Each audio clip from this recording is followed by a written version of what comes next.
استوت حتى تزول وبعد صلاة العصر حتى تغرب الشمس وعند الغروب حتى يتكمل غروبها. Lanjut terus. Faslun wa salatul jama'ati sunnatul mu'akkadatun wa salatul jama'ati sunnatun mu'akkadatun wa 'ala ma'mumi ayyan wihad ila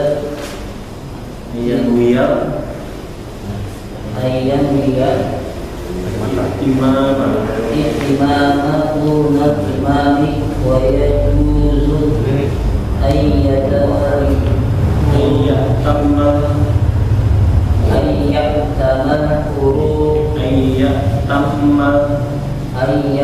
ayyatammal huruf bil aqdi wal balighu bil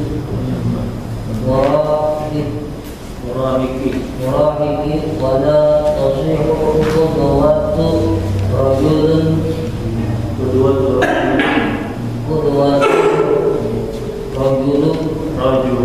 rajulin di amra'atu wala imra'atin wala qadiriin di amriin wala qadiriin di amrin wa ayyum di amrin di ummiin wa ayyum mawmin sholat fil masjidi fi sholatil imami fihi wa huwa alimun fi sholatihi bi sholatihi ajza'ahu ma lam yataqaddamu alayhi wa in salli ma lam yataqaddam alayhi wa in shalla fil masjidi wal ma'mumu kharijal masjidi qariban minhu wa huwa alimun bi sholatihi wa la halila hunaka jaza. Bismillahirrahmanirrahim. Alhamdulillahirabbil alamin. Sallallahu ala sayyidina Muhammadin wa ala alihi wa sahbihi ajma'in. Amma ba'du, fanawina ta'allum wa ta'rif wa tadhakkur wa tadhkir lahu wa al-ittiba' wa ibadah wa istifadah wa ziyada al-masuki fi kitabillah ta'ala wa sunnati rasulih sallallahu alaihi wasallam wa billahi al-huda wa bayan al-khair ittiba' wa al-huda wa tawfiq subhanahu wa ta'ala. Wa mana masyayikh min salih riyad Allah yajid riyad فأعمالنا بأعمالهم وتدربنا بتدربهم إنه ولي ذلك والقادر عليه. بسم الله الرحمن الرحيم. قال المؤلف رحمه الله تعالى ما كان نبيه بمدن الدارين إلى أكبر فصل وخمسة أوقات لا يصلى فيها إلا صلاة لها سبب pada sholat subuh dan asar. Ini menerangkan tentang 5 waktu yang diharamkan untuk sholat, waktu yang dimakruhkan untuk sholat. Ada khilaf tentang ulama 5 waktu ini apakah hukumnya haram, apakah sekedar makruh saja. Yang pertama mengatakan tahriman kama firaqo, itu hukumnya makruhnya makruh tahrim, haram. Berarti kalau haram artinya berdosa. Kalau tanzih hanya makruh biasa saja, tidak berdosa.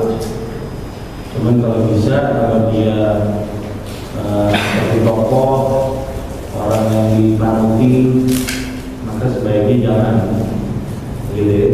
Tapi kalau amalan sendiri dia mau melakukannya karena makruh itu boleh aja. Nah, 5 waktu ini bukan semua sholat, ada pengecualian. Jadi kalau yang lihat orang melaksanakan sholat di 5 waktu ini, nggak bisa langsung dihukumi dia hukumnya makruh atau dihukumi haram.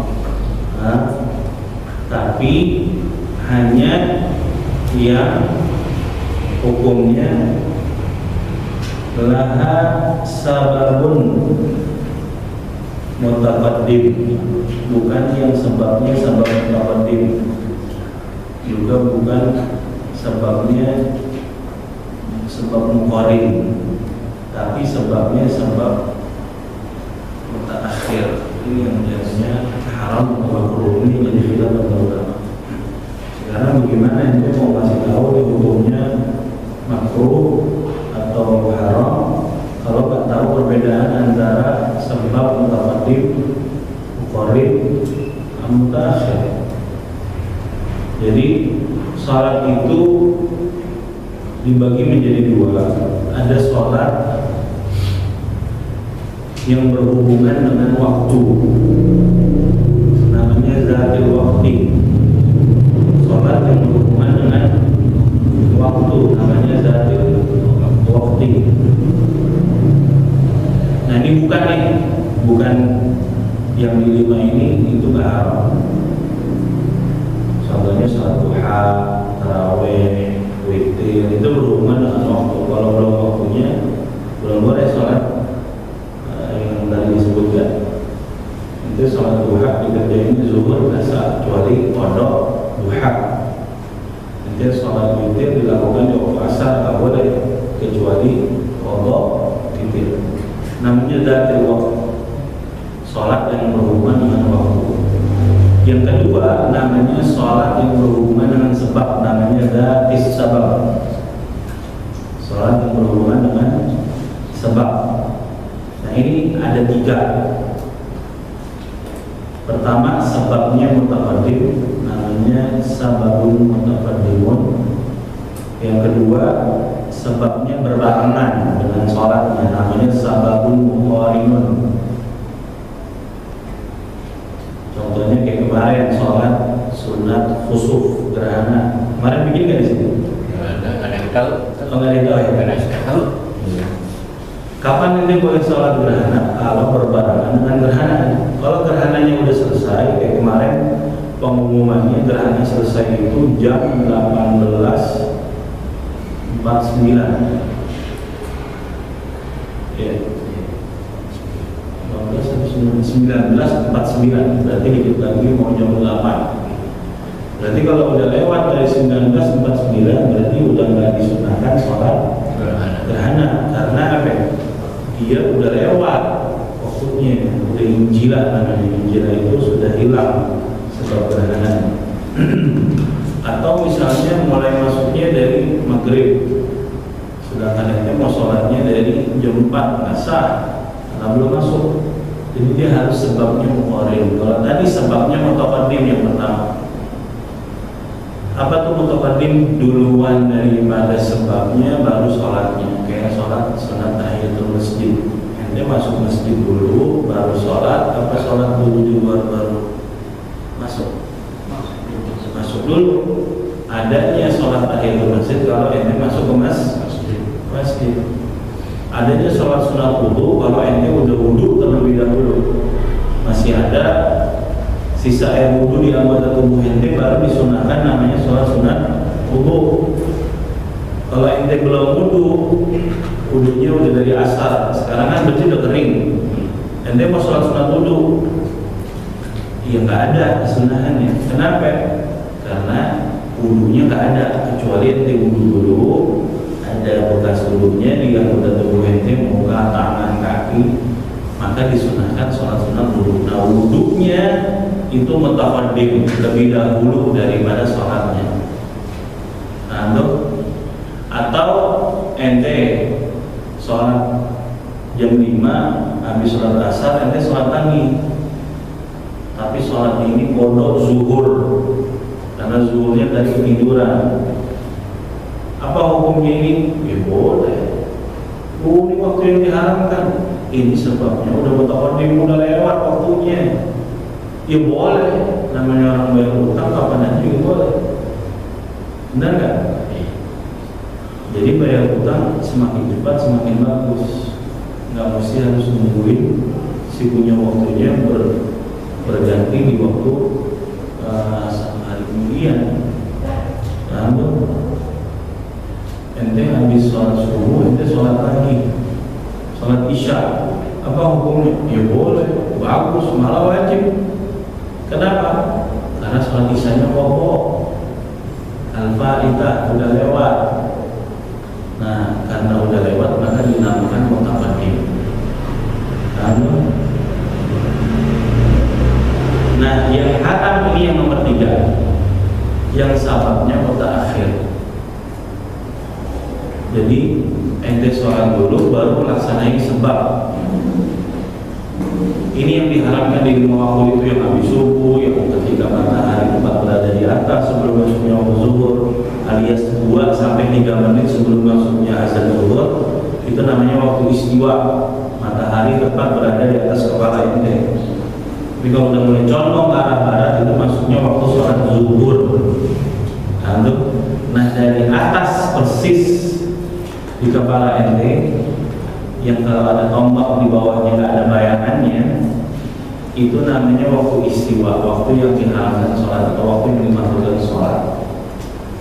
Nah, ketika masuknya waktu zuhur itu 2 menit sampai 3 menit kemudian mulai kelihatan ada bayangannya dari arah tombak tersebut, maka masuknya waktu zuhur. Nah, ini yang waktunya udah nggak haram lagi. Jadi hanya orang yang sengaja bisa melaksanakan waktu yang diharapkan ini, karena tepat berada 2 menit sebelum masuk waktu zuhur, susah.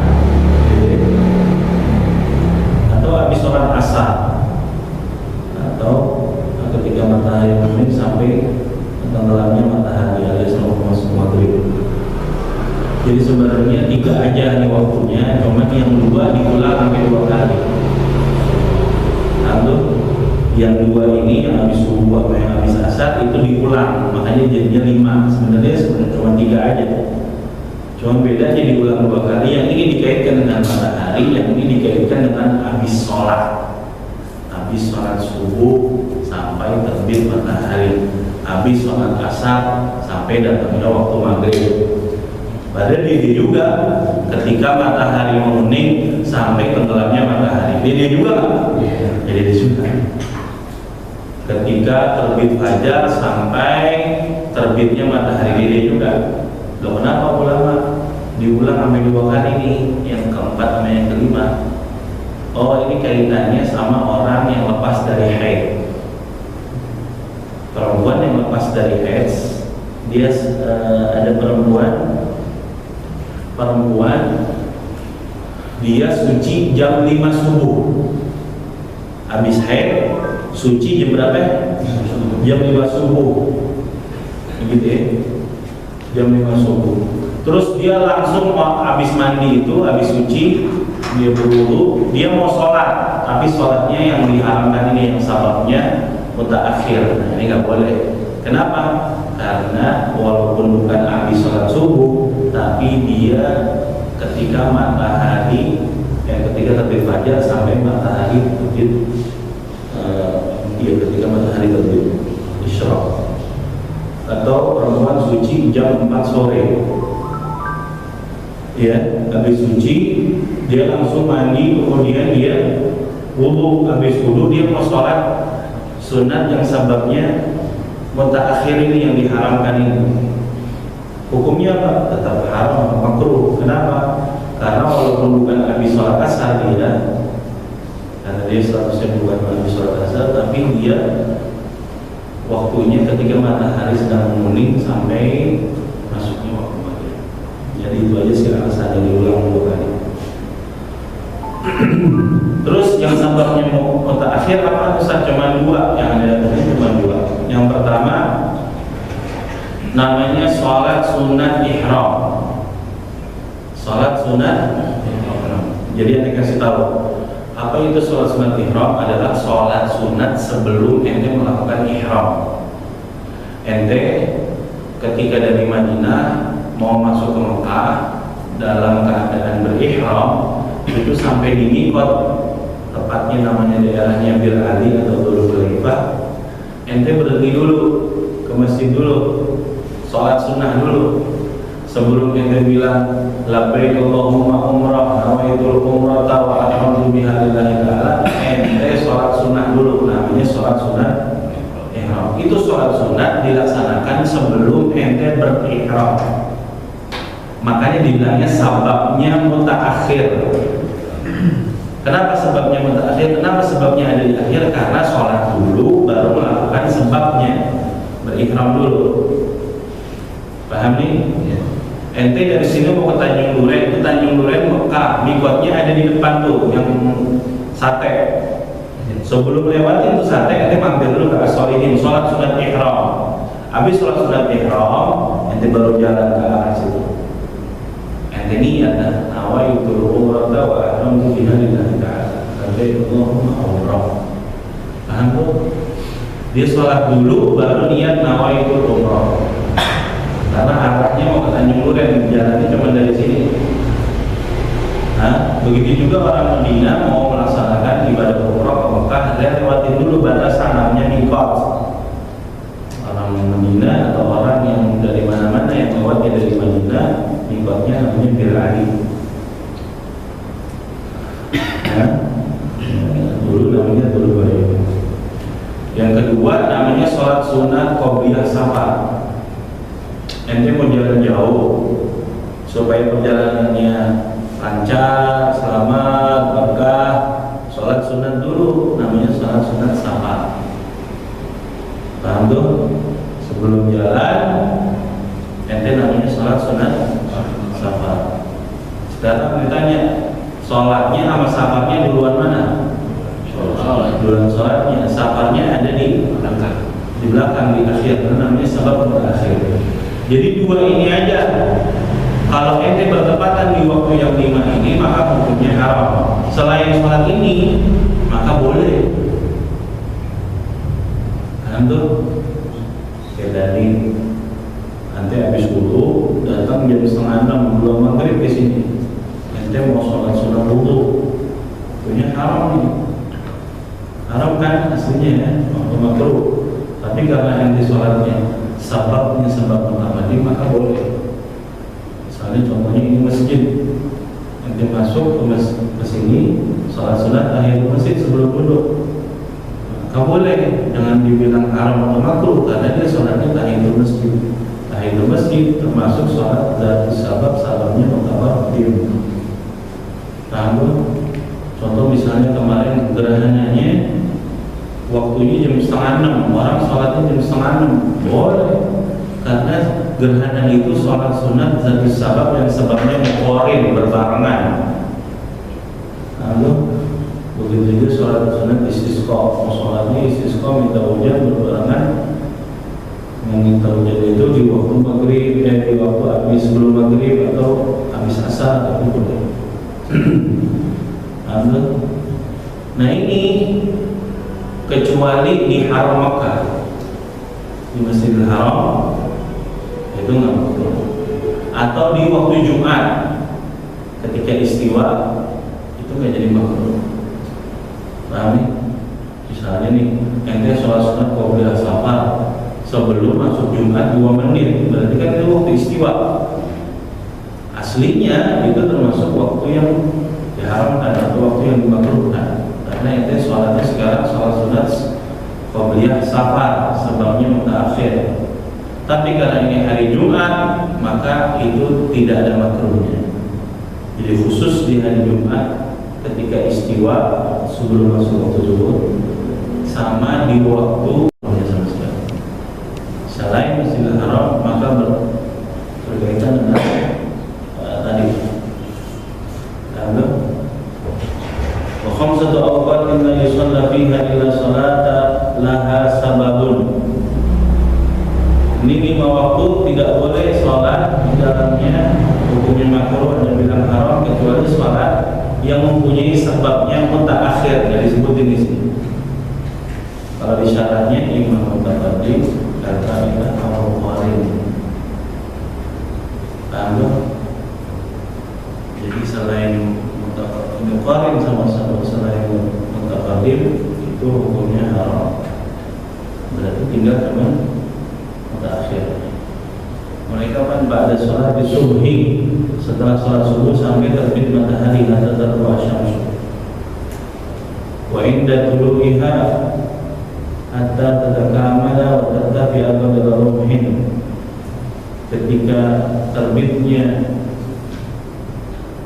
matahari sampai sempurna dan tinggi sekedar rumhin, tombak. Waktu isyraq maksudnya. Terus yang kemudian yang kedua, wa stawat, ketika istiwa di matahari berada di atas hatta tazula, sampai condong ke arah barat bila masuknya waktu zuhur. Yang keempat, wa ba'da sholatil asri hatta taghruba, setelah melaksanakan sholat asar sampai tenggelam matahari. Sekarang saya mau tanya, habis asar ada jenazah, ente sholatin apa nunggu gitu? Salatin. Ya. Jadi kalau di dalam sini termasuk jenazah itu sebabnya mutaqaddim. Kan ada jenazah dulu, udah ada mati dulu, baru ada sholat jenazah, ya kan? Gak mungkin kan orang masih hidup disolatin. Jadi ada mati dulu, baru ada sholat jenazah. Jadi dia termasuk bukan sholat yang diharamkan. Nah, cuman ada perbincangan panjang lebar di antara ulama, dia termasuk jadi waktu yang diharamkan ini segala macam sholat lah, kecuali sholat fardu, sholat qadha, itu agak boleh. Gitu. Jadi kalau mau sholat jenazah, kudu sholat jenazah dulu, baru habis itu sholat asar. Karena kaitannya di situ habis sholat asar. Lalu di Jogja itu viral tuh beberapa tahun yang lalu, Gandaria itu ada namanya Jalan Haji Nawawi, itu ulama-ulama situ ada selisih pendapat tentang masalah sholat jenazah habis asar, Jogja dan sekitarnya. Kalau lihat, jadi kalau misalnya hari ini kalau dia cutek disolatinnya habis asar, itu lucu.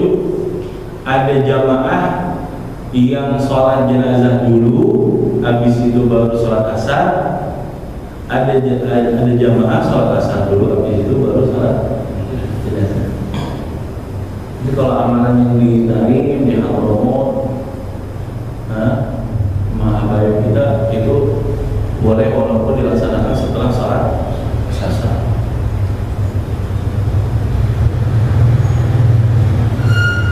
Sholat jenazah jam 12 malam boleh? Boleh. Kapan aja boleh. Jadi nggak mesti habis sholat fardu, nggak mesti. Terus kemudian wa indal ghurubi hatta yatakamala ghurubuha, ketika matahari ingin terbenam sampai sempurna terbenamnya matahari. Itu mulai jam 5 mulai masuk ke matahari ufuk sampai sempurnanya masuk matahari ke arah barat. Itu dia waktu yang diharamkan. Jadi intinya adalah boleh. Saat saya mau kodok sholat zuhur, boleh nggak sekarang jam 5? Boleh. Kodok kapan aja juga boleh. Walaupun bukan sahihul waktunya. Faslun wa salatul jama'ati sunnatun muakkadatun. Nah, ini ada khilaf antara ulama. Salat jamaah sunnah muakkadah. Kalau menurut kitab ini, Imam Syihabuddin Abi Syuja' pengarang kitab Fathul Bari ini mengatakan sunnah muakkadah. Tapi dan mungkin murafi, tapi wal ashah, tapi yang lebih kuat lagi menurut Imam Nawawi, annaha fardu kifayah. Hukum sholat fardu berjamaah hukumnya fardu kifayah. Dengarin ya, kapan hukumnya fardu kifayah itu gugur? Menurut Imam Nawawi, menurut mazhab Syafi'i secara mutlak.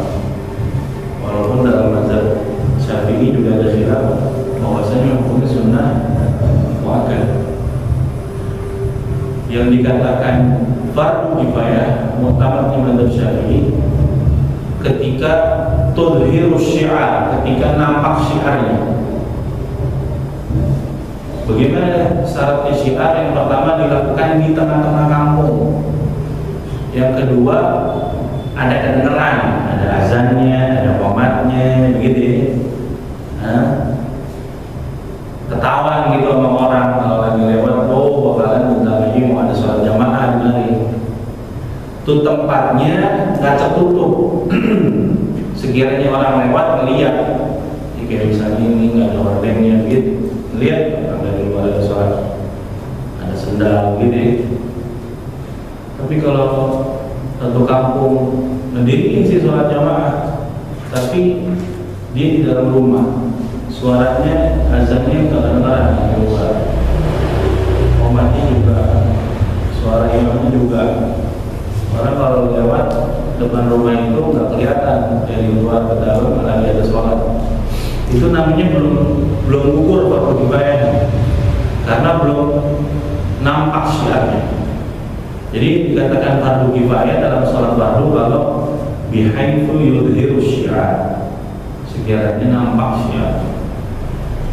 Nah itu makanya ulama kita udah nanti kalau saya pakai naik menara lagi ke Kubah, cukup dari sini aja ada kabel naik ke atas, awaknya aja yang naik di syiar, benar? Jadi mudah. Terus kemudian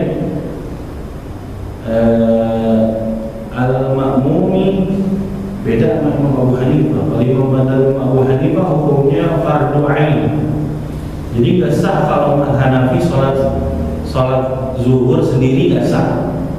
Jadi kudu jamaah. Hanafi sholat maghrib sendirian nggak sah. Karena sholat berjamaahnya hukumnya fardu ain. Paling ringan di antara empat mazhab ini Syafi'i, fardu kifayah, bahkan khilaf kaulnya sunnah muakkad, sama kayak kita fardu kifayah. Tapi yang bilang ini tidak mu'tamad. Ini Mustamid ini sama dengan pendapatnya Imam Rafi'. Yang mu'tamad adalah pendapatnya Imam Hanafi dan beberapa imam yang lain.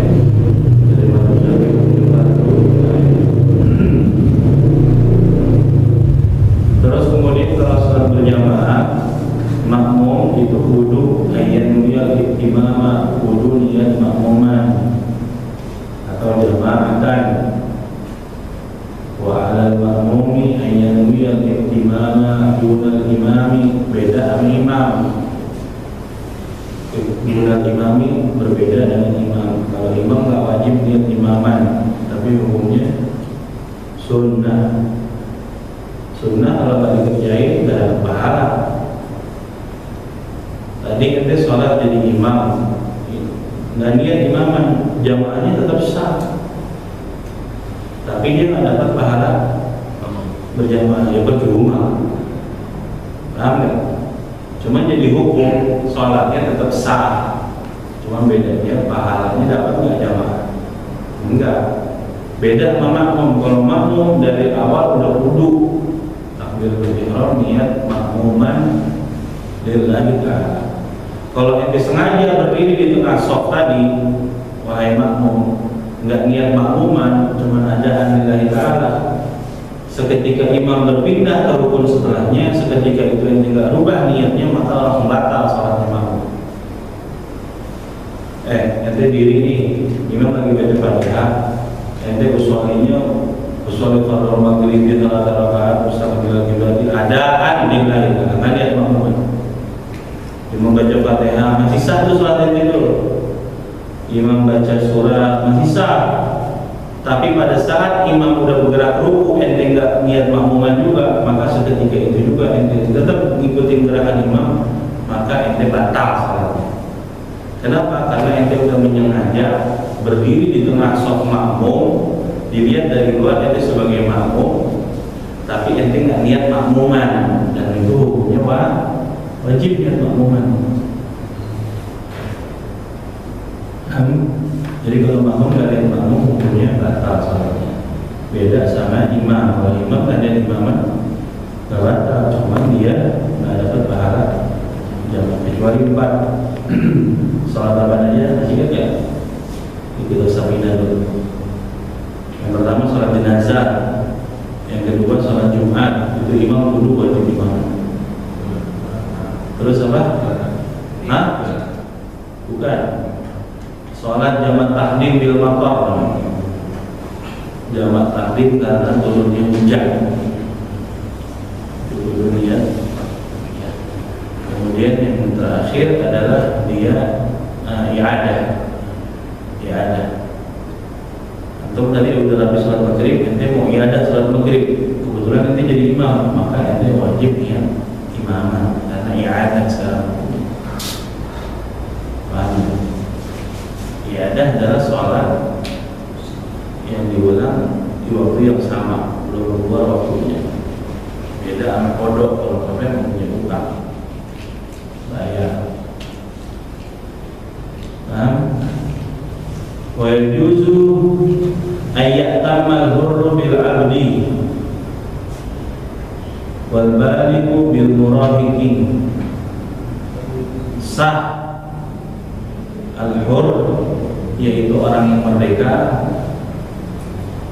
bermakmum kepada bil abdi, hamba sahaya. Udah nggak ada, kita semuanya hur semua.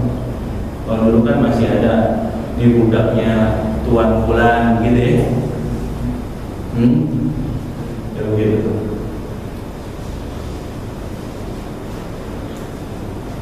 Dulu punya mereka masih ada peperangan, kalau sekarang kan nggak ada. Dulu sahabat Abdullah bin Mas'ud termasuk orang yang punya budak.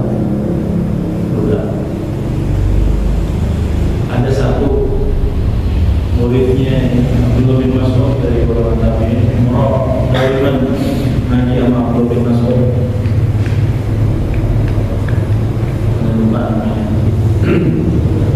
Sampai Abdullah bin Mas'ud bilang, "Lau'aka Rasulullah laka dihamim." Kalau Rasulullah masih hidup ngelihat keadaan yang sekarang, ngaji, akhlak, sopan, jaga pandangan, itu pasti Rasulullah gila sama ini. Dia ngomong Abdullah bin Mas'ud, sahabat Rasulullah. Rasulullah pernah ngomong sama Abdullah bin Mas'ud, kalau kakinya Abdullah bin Mas'ud ditimbang sama beratnya gunung Uhud, maka lebih berat timbangan kakinya Abdullah bin Mas'ud. Saking banyaknya amal soleh yang dilaksanakan oleh Abdullah bin Mas'ud.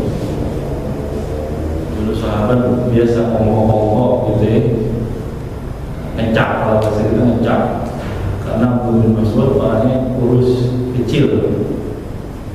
Dia yang menggambarnya Abu Jahal kalau ketika udah terkapar pada saat perang Badar. Sampai dia mau kepalanya harus naik dadanya Abu Jahal, berarti kecil banget ya. Kalau bahasa kita kayak untet kali ya. Dia kurus, kecil. Sampai sahabat bercanda-canda Abdullah bin Mas'ud kayak siwaknya gitu. Ya siwak. Rasulullah datang, apa yang udah tawa? Ini ya Rasulullah, Abdullah bin Mas'ud kecil banget, kurus, kayak siwak. Demi Allah, bahwa kakinya Ibnu Mas'ud ditaruh di timbangan Jabal Uhud, semuanya tuh yang segede alaihim ditaruh timbangan yang satu, maka lebih berat timbangannya kakinya Abdullah bin Mas'ud. Radhiyallahu anhu. Abdullah bin Mas'ud bilang, ajibnya ini orang yang dibilang Abdullah bin Mas'ud, kalau Rasulullah melihat ente pasti panggilan.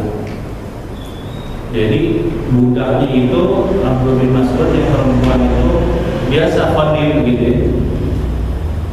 Sampai mengira ini yang lazim saking jaganya pandangan, sampai dikira dia ini buta, padahal dia nggak buta. Jadi kalau udah datang nih, dia nggak terang bingung, diem.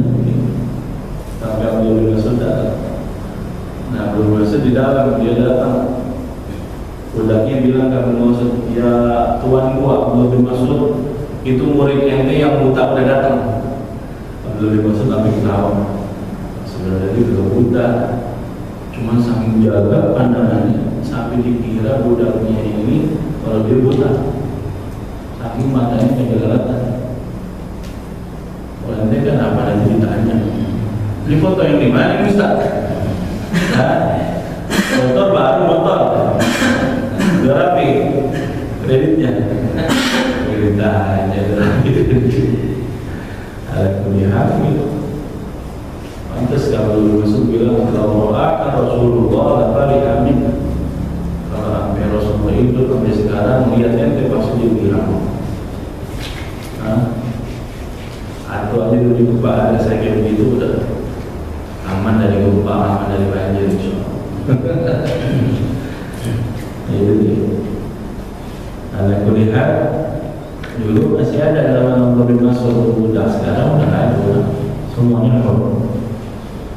Jadi dulu tingkatan gitu, strata gitu. Jadi kalau walaupun jabatan tingkatannya berbeda, cleaning service-nya jadi imam, makmumnya, bosnya, ownernya, direktur utamanya sama.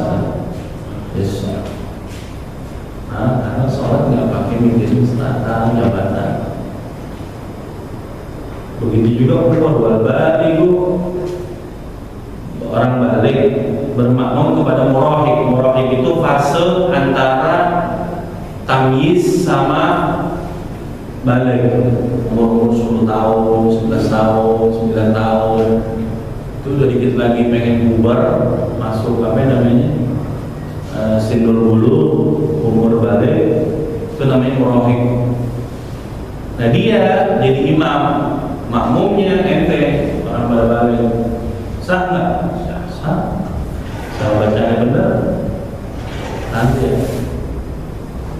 Jadi kalau orang kita lu kesal lo, lu juga kan lo kencing lu lurus lo gitu ya. Kita kan kencing lurus. Lu juga sampai sekarang kencing gak lurus. Benar apa benar? Iya. Kalau ngajarin yang benar, tapi jangan dibohongin. Kencing lu lurus lu. Lu jangan rokok dulu, lu belum bisa nyari duit. Emang kalau udah punya nyari duit, boleh merokok? Ada cicilan banyak, gimana mau beli rokok?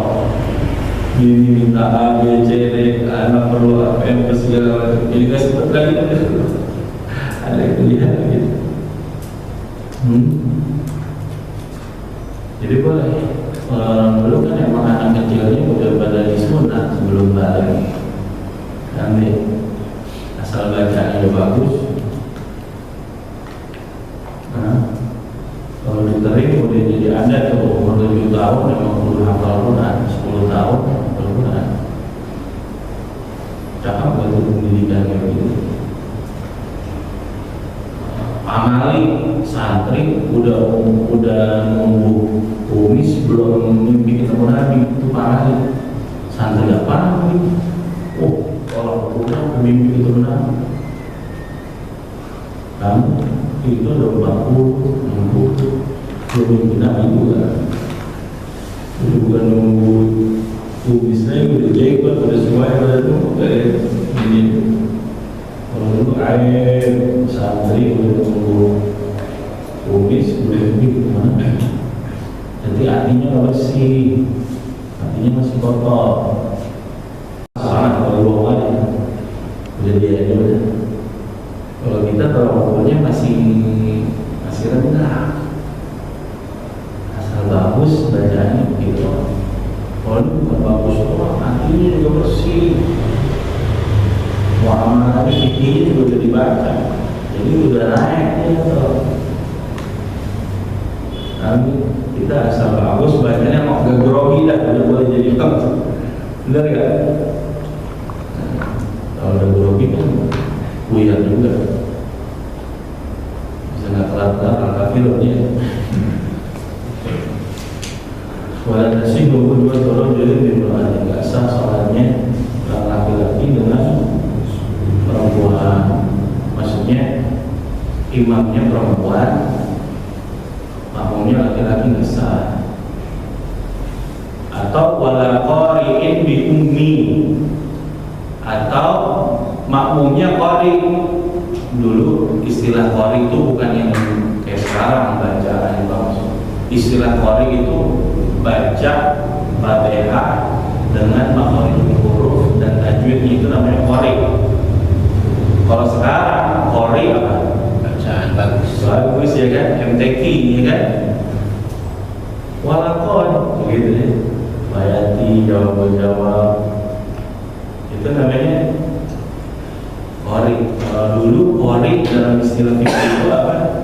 Orang yang baik bacaannya, huruf tajwidnya, ngikutin nama siapa? Makmum, imamnya ummi. Ummi itu yang sebaliknya.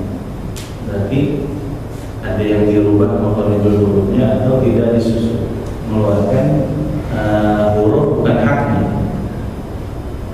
Misalnya shad jadi sin, shad jadi shin, itu kan namanya huruf haknya. Jadi Allah Akbar. Al-Fatihah cukup untuk mengurus mustasar Allah.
Alhamdulillah.